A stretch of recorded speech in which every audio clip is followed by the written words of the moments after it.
Praise the Lord, dear brothers and sisters. Welcome to Spiritual Nourishment for the Soul. The topic I would be preaching on today is a calling to be children of the Heavenly Father. John chapter 1 verse 12 to 13 tells us, "But to all who did receive him, who believed in his name, he gave the right to become children of God, who were born not of blood, nor of the will of the flesh, nor of the will of man, but of God." The deepest and strongest foundation of adoption is located not in the act of humans adopting humans, but in God adopting us as His children. This act is not part of God's ordinary providence in the world, but it is at the heart of the gospel. The Bible uses adoption as a picture of what God has done for us. We were dirty, diseased, impoverished street scamps with no one to care for us. We were not there as helpless victims, but rather because of our deliberate rebellion against God. But one day, God showed up at the cardboard shack that we were sleeping in, and in love chose us to be in His family. He cleansed us up, removed our rags, clothed us in the righteousness of Christ, fed us with the nourishing truth of His word, and guided us in His paths of righteousness and wisdom. He brought us into His family, where we have brothers and sisters to share our burdens and our joys. He made us His heirs so that throughout eternity we will enjoy the unfathomable riches of Christ. The true and living God, the Creator of the heavens and the earth, by grace has made us His believers and therefore members of His family. The Trinity loves us dearly and planned our adoption, accomplished the work of redemption necessary to adopt us, and applied adoption to us as God's sons and daughters.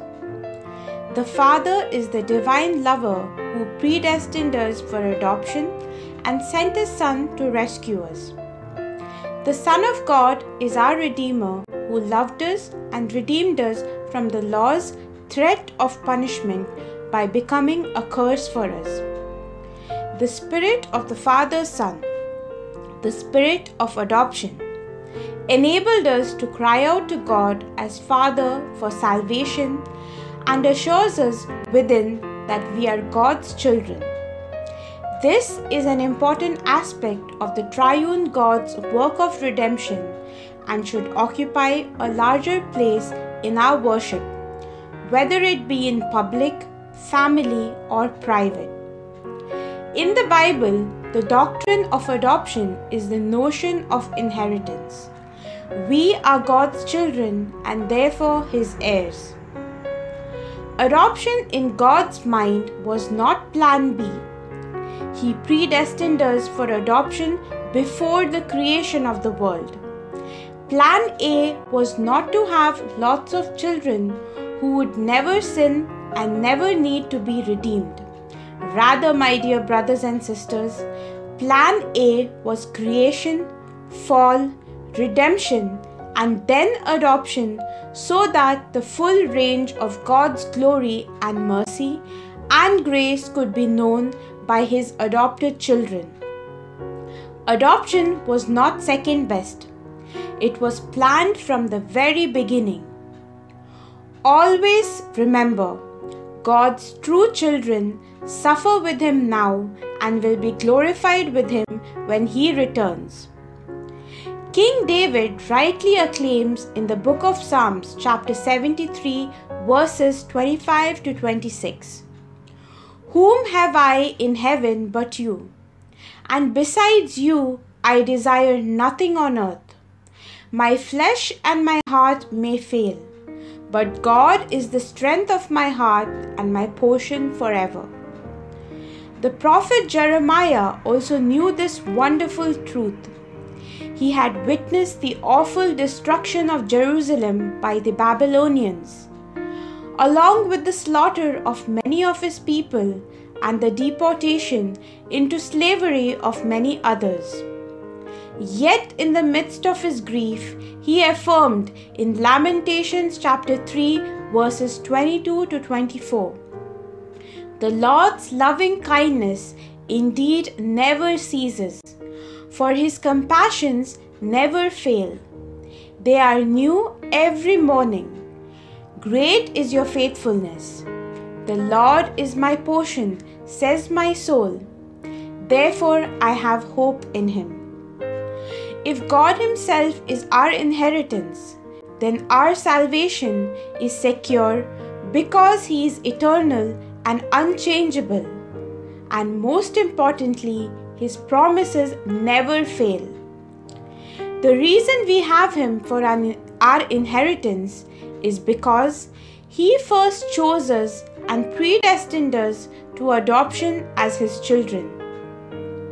My dear brothers and sisters, oftentimes we feel abandoned, even by our own earthly parents and our other family members and friends. But do not lose heart. Do not feel abandoned. If no one accepts you, the Almighty will always love you because he knew you even before you were formed in your mother's womb, and he will never get tired of loving you.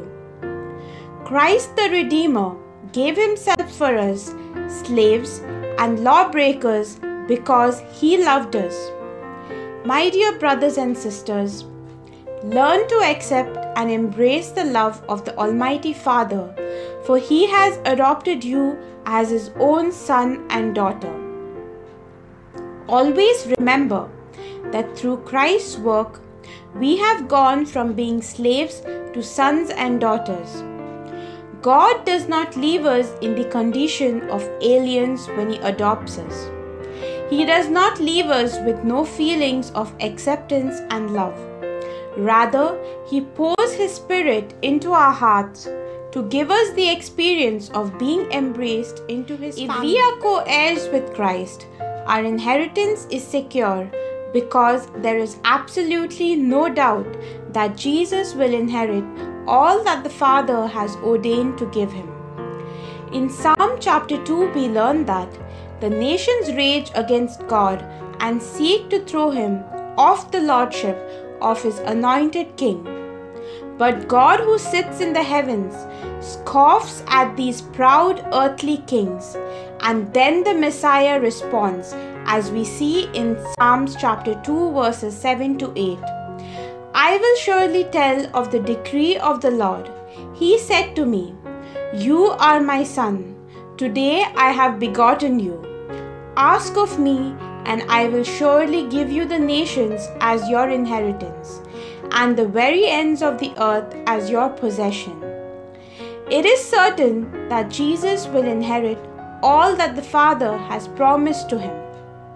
And since we are fellow heirs with Christ, our inheritance is secure.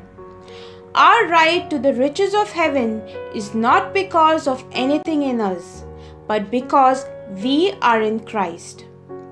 My dear brothers and sisters, as I now conclude today's session, I would like to end by saying that there is much groaning in the path of adoption, on the way to full salvation, but the outcome is glorious. It is worth it all, because considering the sufferings of this present time are not worth comparing with the glory that is to be revealed to us. May Jesus Christ be praised at all times. Have a blessed day in Jesus' name. This is Pearl Rodriguez from Kadosh Marian Ministries. God bless you all.